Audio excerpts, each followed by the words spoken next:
सुबह हम लोग इस प्रश्न के साथ साथ अन्वेषण में प्रवेश किए थे कि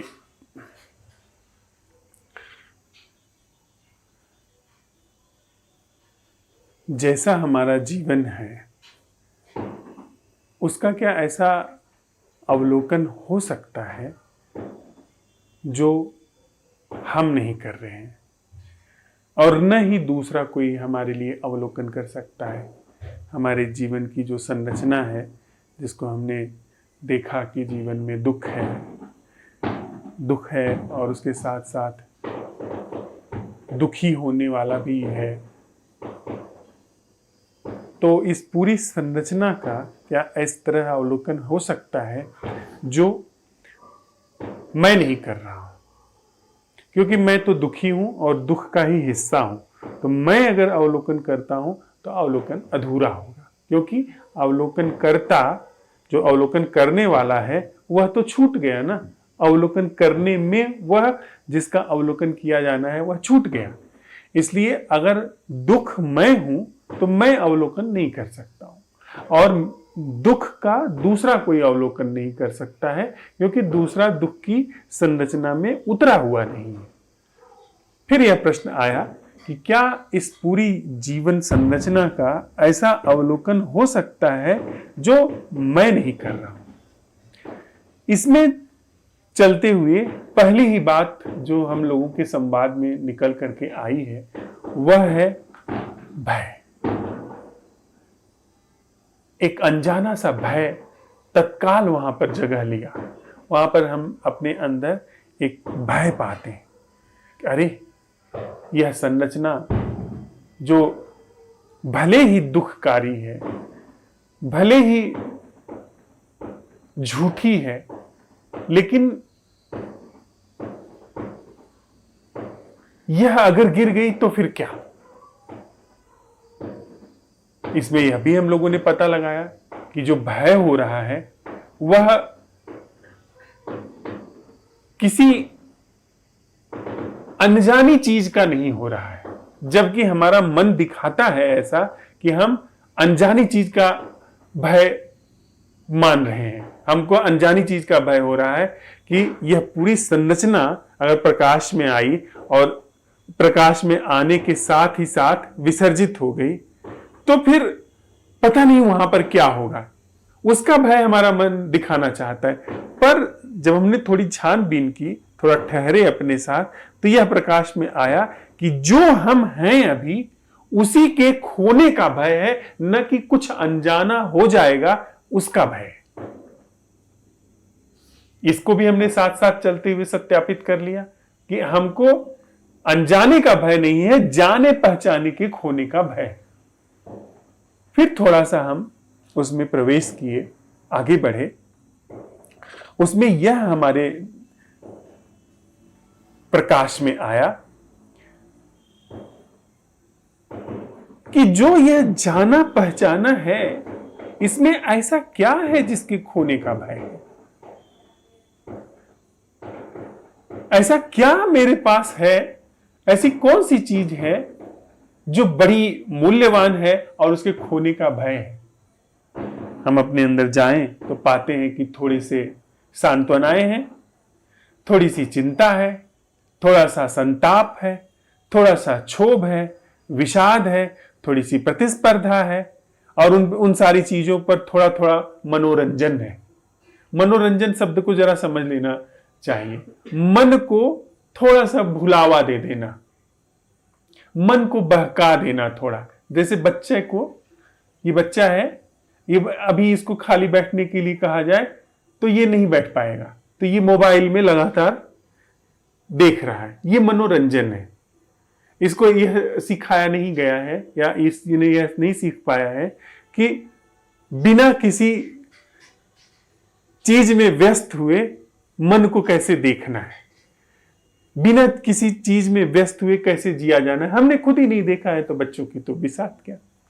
वही हम हैं जो दूसरे को सिखाएंगे। अब बात यहां पर आती है कि हमने मनोरंजन जाना है, थोड़ा मनोरंजन। वो ऐसे ही है जैसे थोड़ा सा सब अंदर घाव है, ऊपर पट्टी बांध ली, थोड़ा आराम, चिकन चुपड़ लिया, सब ठीक ठाक कर लिया, पर अंदर दुर्गंध भरी हुई है, अंदर सब पसीना सड़ रहा है, उसकी बदबू आ रही है। ऊपर ऊपर थोड़ा सा चीजें ठीक कर ली, अंदर संबंध सब सड़ गल रहे हैं, पर बाहर हाथ में हाथ थामे हम लोग मुस्कुराते हुए निकलते हैं। तो ये बस थोड़ा सा ऐसे पाखंड है, उसको हमने समझ लिया, उसमें हम प्रवेश करने नहीं जा रहे हैं, क्योंकि वो तो बड़ी, कोई भी थोड़ा सा भी जिसके अंदर सोच समझ है वो वैसे नहीं जाना चाहेगा, जीवन को वैसा अपने नहीं बनाए रखना चाहेगा।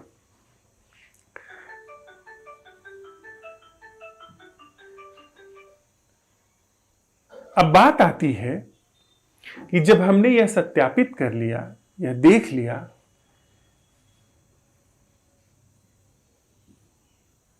कि यह सारा जो कुछ हमारे पास है, यह सब कुछ न देखे जाने के कारण बड़ा मूल्यवान दिखाई पड़ता था।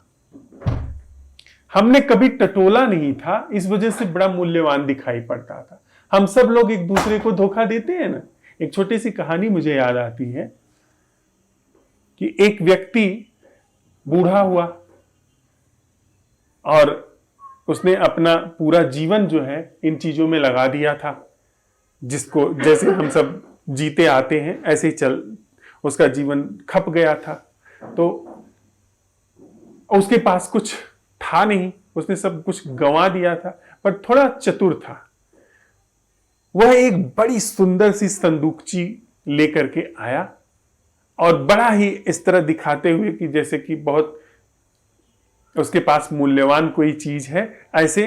और जब हम कुछ छिपाते चलते हैं तो निगाह पड़ जाती है, आदमी सोचता है जरूर इसके पास कुछ मूल्यवान है, इसलिए यह छिपा के चल रहा है। क्योंकि हम ऐसे ही तो जीते हैं कि छिपा करके, है कुछ नहीं पर छिपा करके, बना करके, तो अपने अंदर नहीं दिखाई पड़ता है पर दूसरे के अंदर लगता है कि इसके पास कुछ मूल्यवान है। हमने ही सत्यापित नहीं किया है तो हमको ऐसे झांसे आ ही जाते हैं। तो उसने क्या किया कि एक संदूकची लेकर के उसमें कुछ पत्थर, कुछ टुकड़े लकड़ी के, इस तरह की चीजें उसने उसमें भर ली और उसको बड़ा अपने एकदम चारपाई के नीचे ताला लगा करके उसकी सांकल उसमें से बांध करके चारपाई में, और चाबी जो है अपनी जनेऊ में बांध करके लटका ली। एकदम सुरक्षित उसको अपने पास रख लिया उसने। लोग उसको झांक करके देख लेते थे, खिड़की से देख लेते थे कि पाते थे कि अरे वो तो कुछ है मूल्यवान जो उसको वो खड़बड़ खड़बड़ कर रहा है। रोज वो कुछ खटर पटर करके फिर ताला बंद करके रख लेता था। और उसके पास कोई मूल्यवान खजाना है, इस झांसे को दे करके सभी लोगों ने उसकी सेवा करनी शुरू कर दी। पहले लोग उसका ध्यान नहीं देते थे, पर खड़बड़ खड़बड़ वो जो करता था तो ये समझ के इसके पास कोई खजाना है, इसको मिला के रखना है ताकि ये हमको दे दे। उसकी बहुएं, बेटे, नाती, पोते सब लोग उसकी खूब सेवा शुश्रूषा करने लगे और ऐसे ही दिन गुजरता चला गया। फिर आराम से वो बूढ़ा आदमी जीता रहा, लोग सेवा करते रहे। एक दिन जब वो मर गया, जब उसकी संदूकची खोली गई तो उसमें बस कंकर पत्थर भरे हुए थे। हम सब की संदूकची में कंकर पत्थर भरे हुए हैं, पर हमने खुद को भी सम्मोहित किया है, दूसरे को भी हम सम्मोहित करते हैं। कैसे? हमने सम्मोहित खुद को किया है कि हम प्रेम करने में समर्थ हैं, हम परवाह करने में समर्थ हैं, हम संबंध सुंदर ढंग से बनाए रखने में समर्थ हैं, और वैसे ही दूसरे से भी अपेक्षा करते हैं।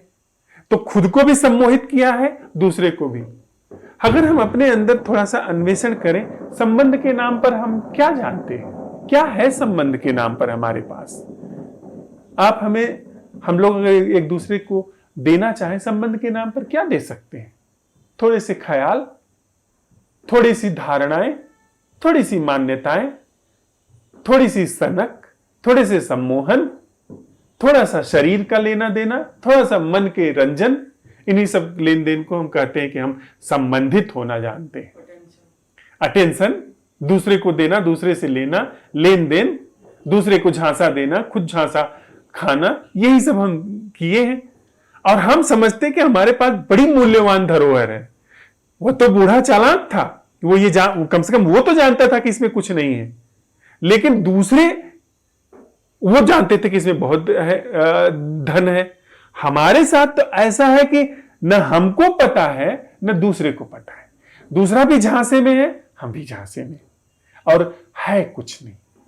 अगर हम अपने भीतर टटोलने जाएं, कहीं प्रेम है, कहीं कोई खुशी है ऑर्गेनिकली आती हुई।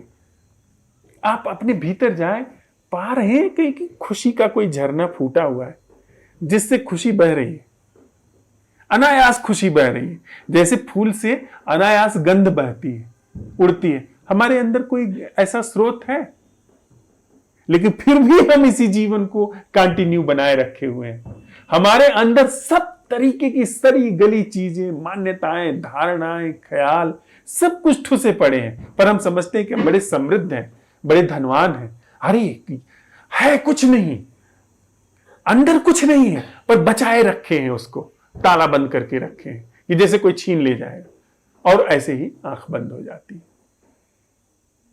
आंख बंद हो जाती, कुछ भी नहीं है वहां पर, कभी नहीं था वहां पर, यही पाया जाता है। तो बात आती है फिर भय किसका? हमने यह भी साथ में चल के देख लिया कि भीतर न हमारे खुशी का कोई झरना है, न हमको संबंधित होने का कोई शऊर है। हमारे लिए संबंधित होने का मतलब है लेन देन। आप मेरे कितना काम आ सकते हैं, मैं कितना काम आ सकता हूं, वही हमें संबंध का पता है। संबंध हमारे लिए कुछ ऐसा ढंग नहीं है जैसे कि खुशबू का हवा से। ऐसा कोई संबंध हम जानते हैं? नहीं जानते। न कोई खुशी का संबंध है, न खुशी का हमको शऊर है, न संबंधित होने का शऊर है। जबकि चारों ओर सृष्टि में ऐसा ही है।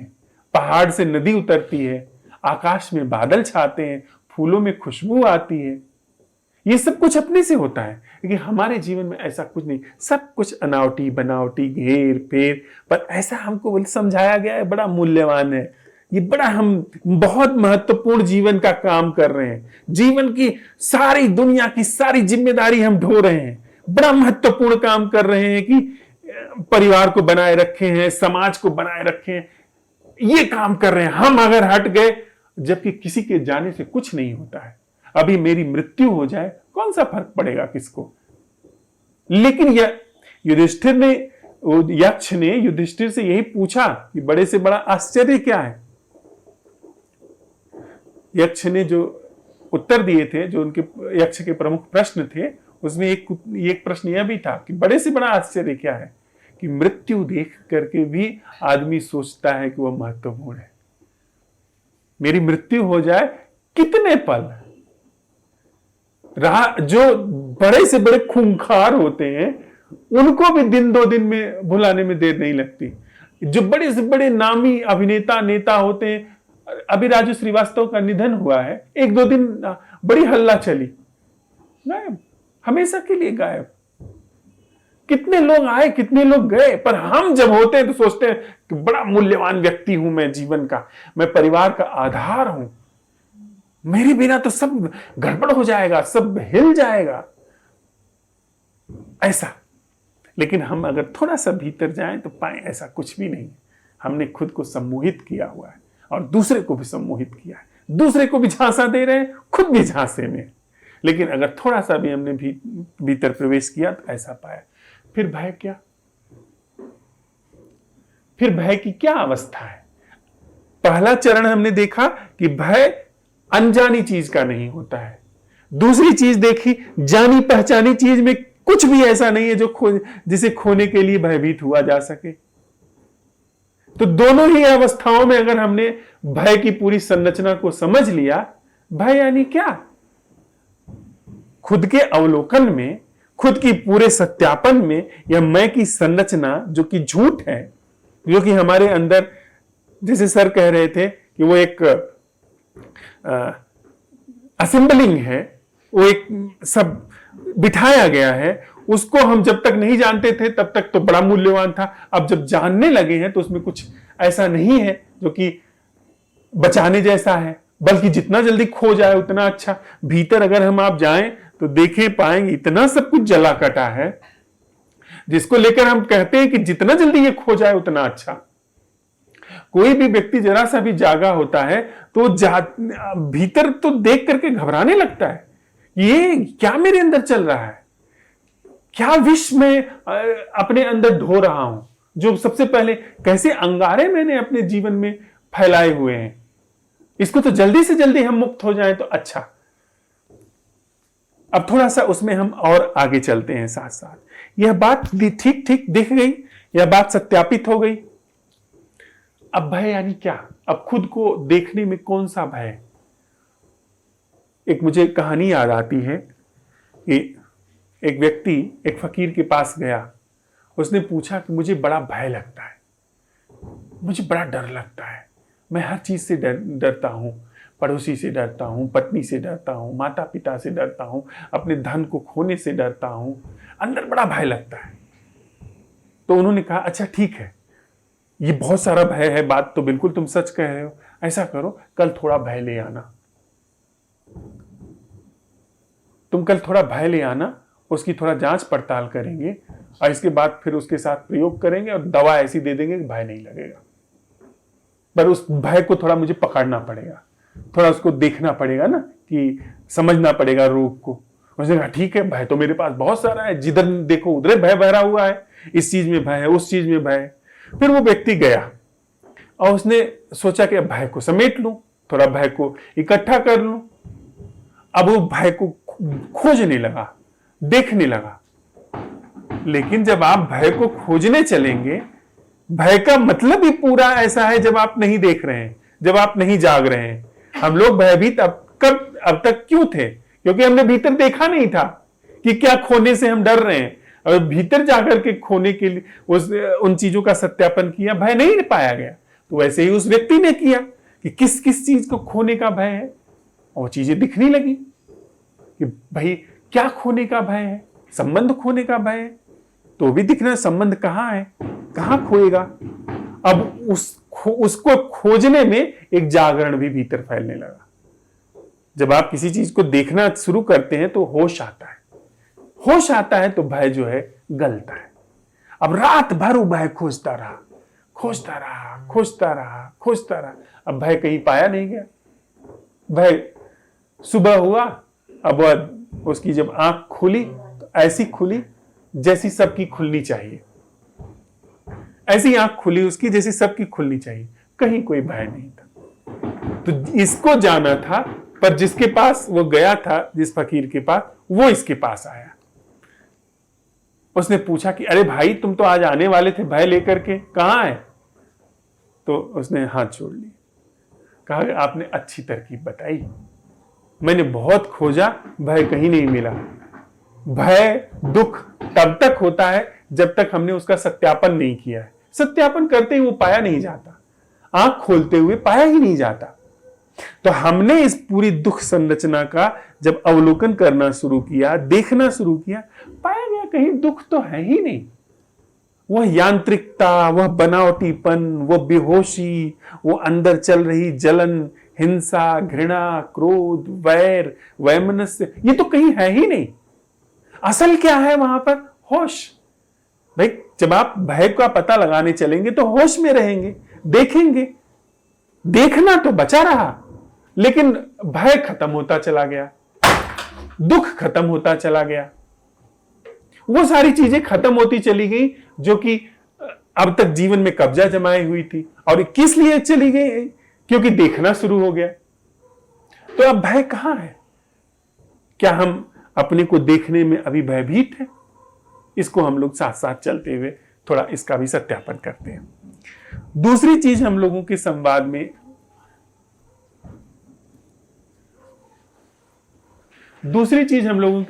में आई, ऊर्जा का अभाव, कि हमारे पास ऊर्जा नहीं है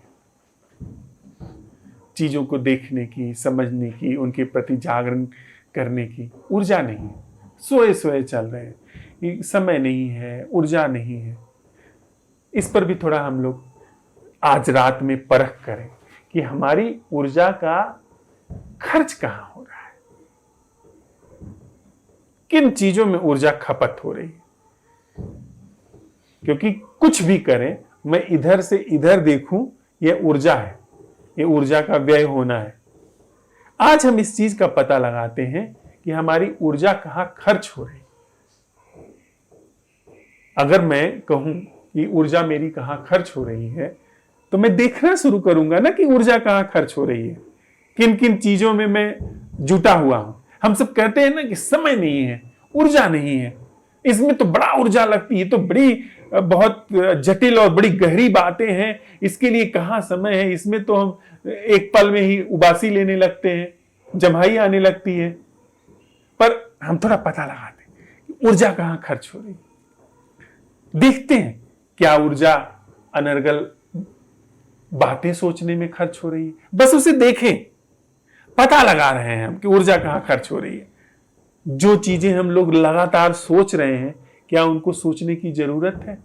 मोबाइल पे लगातार हम लगे हुए हैं, क्या इसकी जरूरत है? मैं ये नहीं कह रहा हूं कि मोबाइल छोड़िए या पकड़िए, बस पता लगाते हैं हम साथ साथ। हम जिन जिन शब्दों का इस्तेमाल कर रहे हैं, जितनी गाथाएं हमारे अंदर चल रही हैं, जितने हमारे अंदर पुराण चल रहे हैं, जितनी वाहवाहियां चल रही हैं, उन सारी चीजों को देखें कि क्या इनमें ऊर्जा बह रही है। अगर इसमें ऊर्जा बह रही है तो देखने के साथ ही कुछ करना नहीं है, देखते ही अगर कुछ व्यर्थ है, देखते ही बड़ी बड़ी मजे की बात है। यह जिस चीज को आप देख लेते हैं उससे आप मुक्त हो जाते हैं। अगर आपने यह देख लिया कि यह व्यर्थ है, सोच नहीं, देख लिया, होश में देख लिया, तो अपने आप वहां से ऊर्जा मुक्त होनी शुरू हो जाएगी। एक तरफ वहां से ऊर्जा मुक्त होनी शुरू हुई और दूसरी तरफ ऊर्जा लगनी शुरू हो जाएगी। तो आज हम लोग साथ में इसका प्रयोग करते हैं कि हमारी ऊर्जा कहां खर्च हो रही है। धारणाओं में, मान्यताओं में, फलसफों में, ऐसे फलसफों में जो हमारे जीवन में ही कहीं नहीं उतरा है, कभी हमने उसका इस्तेमाल ही नहीं किया है, कभी उसका प्रयोग नहीं किया है, कभी उसको उतरने का मौका ही नहीं दिया है। ऐसे फलसफों में ईश्वर का हम नाम लेते हैं, कभी हमने देखा कि ईश्वर यानी क्या, कभी जांचा, कभी परखा, कभी उसमें थोड़ा सा ठहरे, ध्यान, इसको लिए बहुत ध्यान यानी क्या? क्या इन सारे फलसफों में ऊर्जा खर्च हो रही है जो हमने बना रखे हैं, या यांत्रिकता में ऊर्जा खर्च हो रही है कि जीवन ठेलम ठेल बह रहा है। अब अगर देखो तो मैं एक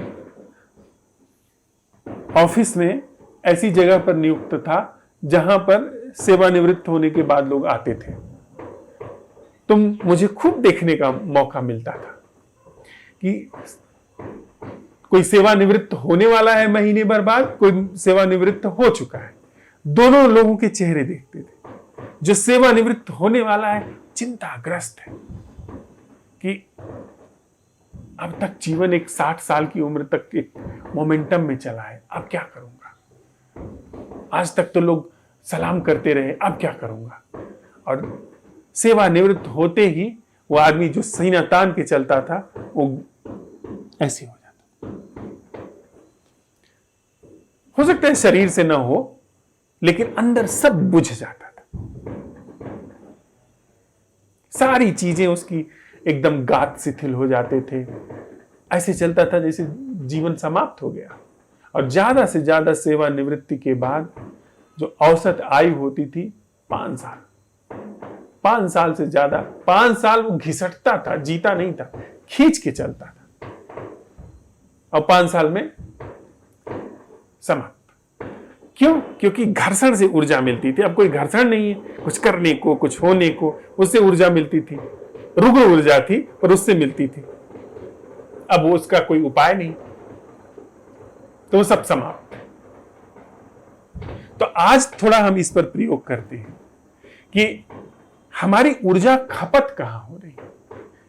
बेहोशी में, यांत्रिकता में, बनावटीपन में, फलसफों में, झूठी चीजों में हमने खुद ही न जाने कितने तरह से हमने खुद को सम्मोहित किया हुआ है। ऐसे ऐसे सम्मोहन है जो कि जला रहे हैं हमारे जीवन को, दुर्गंध आ रही है, पर हम उसको माने बैठे। ऐसे न जाने कितने सम्मोहन है, हम माने बैठे हैं कि हाँ ऐसे ऐसे करने पे ऐसा होता है, और कभी उधर गए नहीं, दूसरे को ज्ञान भी दे देते हैं। तो स्थिति वही होती है कि तैरना आता नहीं। मजा इस बात का है कि हमको डूबने के खतरे से ज्यादा डूबते को बचाने के मजे में ज्यादा जीवन दिखाई देता है। मैं दूसरे को बता सकता हूं, मुझे पता है, इसमें हमको ज्यादा जीवन दिखाई पड़ता है बजाय इसके कि मैं डूबा हुआ हूं, इससे उबरूं, इसको पहचानूं। ये ह्यूमन साइकी में है। तो न जाने कैसे कितने ऐसे गुरु, ऐसे लोग, मोटिवेशनल स्पीकर, जो मनोचिकित्सक हैं, ऐसे चारों तरफ फैले हुए हैं, जो खुद मनोरोगी हैं। 100 में से 99 लोगों से आप मिलेंगे, पाएंगे कि वो खुद ही उन रोगों के शिकार हैं जिनसे निकलने का उपदेश दे रहे हैं। उनके जीवन में ही ऐसा है, उनका जीवन ही ऐसा कह रहा है, पर वो दूसरे को उपदेश दे रहे हैं। ये सब चीजें ऐसे ही आती हैं, ये सारी चीजें ऐसे ही जगह लेती हैं, ये सब ऊर्जा के अपव्यय हैं। तो आज फिर हम रात में भोर की बैठक तक इसका सत्यापन करते हैं कि हमारी ऊर्जा का अपव्यय कहाँ हो रहा है। क्या ऊर्जा बहुत चीजों में बटी है कि हम यह भी सोच रहे हैं, वह भी करना चाहते हैं, वह भी हासिल करना चाहते हैं, बहुत सारी हमारी स्ट्रीम चल रहे हैं, इसमें भी ऊर्जा का अपव्यय होता है। यह भी हासिल करना चाहते हैं, यह भी हासिल करना चाहते हैं, यह भी चाहते हैं, यह भी ऊर्जा का अपव्यय। जब आपकी धारा बहुत सारा टूटी हुई है, वो भी ऊर्जा का अपव्यय है। तो आज इसका हम लोग सत्यापन करेंगे। थोड़ी देर के लिए साथ में